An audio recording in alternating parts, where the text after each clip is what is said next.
پھر اسی سیکشن 7 میں جو ہے ایک چیز اور رکھی گئی ہے، وہ اس میں کیا رکھی گئی ہے کہ اب جو ہے میاں بیوی جو ہے ان میں طلاق ہو گئی ہے،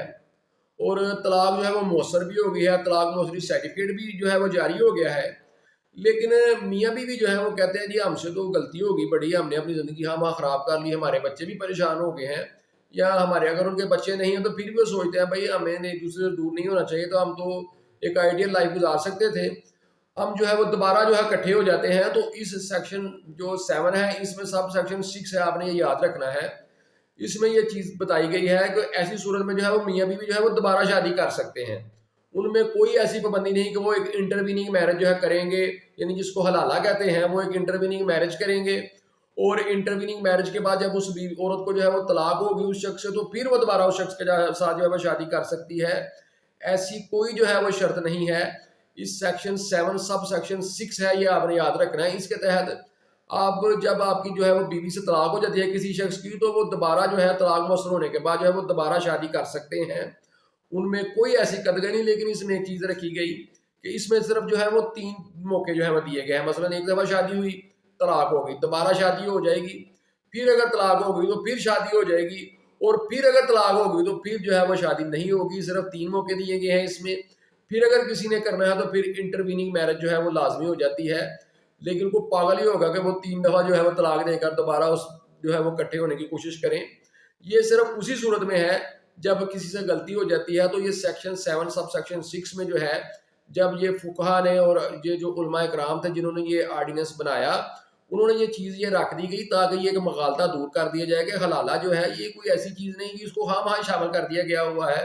اور اسی کو سوچ کر لوگ جو ہے وہ دوبارہ بات نہیں ہوتے۔ تو یہ میں آپ کو بتاؤں کہ یہ سیکشن 7 سب سیکشن 6 جو ہے یہ اس طرح کا جو کانسیپٹ ہے اس کو جو ہے یہ بالکل کلیئر کر دیتا ہے۔ تو اس لیے اگر کسی کی شادی ہوئی، طلاق ہو گئی اور وہ دوبارہ اکٹھا ہونا چاہتے ہیں، تو سیکشن 7 سب سیکشن 6 کی روشنی میں کوئی ایسا جو ہے ان کے لیے مسئلہ نہیں، وہ دوبارہ شادی کر کے تو جو ہے وہ دوبارہ بات جو ہے وہ ہو سکتے ہیں، اس میں کوئی ایسا جو ہے وہ ان کے لیے مسئلہ نہیں ہے۔ تو اس لیے جو طلاق کا طریقہ بتایا گیا ہے وہ یہی بتایا گیا ہے اس سیکشن میں کہ وہ طلاق کا جو ہے وہ نوٹس بھیجے گا، اگر وہ نوٹس نہیں بھیجتا تو پھر اس کو جو ہے وہ قید کی سزا اور جرمانہ ہو سکتا ہے، اور 3 مہینوں سے پہلے جو ہے وہ طلاق مؤثر نہیں ہوگی جس دن سے نوٹس پہنچتا ہے یونین کونسل میں۔ اس دوران اگر کوئی چاہے تو دوبارہ بات ہو سکتا ہے، طلاق ویڈرا کر سکتا ہے، اور جو چیئرمین ہے وہ ایک ثالثی کونسل بناتا ہے جس میں فریقین میں صلح کروانے کی کوشش کی جاتی ہے، اگر وہ صلح نہ ہو سکے تو پھر طلاق مؤثر ہو جاتی ہے، اور جو پریگننٹ عورت ہے اس کی جو طلاق ہے وہ اس کی پریگننسی کے بعد ہی جو ہے مؤثر ہوتی ہے، اگر اس کی پریگننسی جو ہے وہ 90 روز سے زیادہ چل جائے۔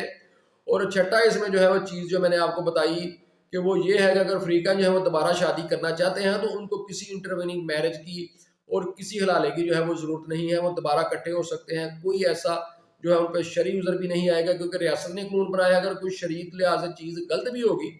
تو اس کا بوجھ ریاست پر ہے، آپ پر نہیں، اور ریاست پر اس کا بوجھ نہیں ہوگا بلکہ ان حکمرانوں پر ہوگا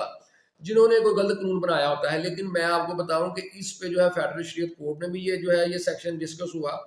انہوں نے بھی اس پر جو ہے کوئی ایسی بات نہیں کی، اور اب جو ہے فیڈرل شریعت کورٹ بھی موجود ہے اور سپریم کورٹ بھی فیڈرل شریعت کورٹ کا بینچ موجود ہے، کبھی اس سیکشن 7 سب سیکشن 6 کو جو ہے وہ غیر شرعی جو ہے وہ غیر اسلامی قرار نہیں دیا گیا۔ تو اس لیے آپ یہ اس چیز میں اپنا مائنڈ ہمیشہ کے لیے کلیئر رکھیں، اگر کسی کی طلاق ہو گئی ہے وہ بعد ہونا چاہتا ہے تو وہ بعد ہو جائے، کوئی ایسی بری بات نہیں، اور قانون بھی اجازت دیتا ہے۔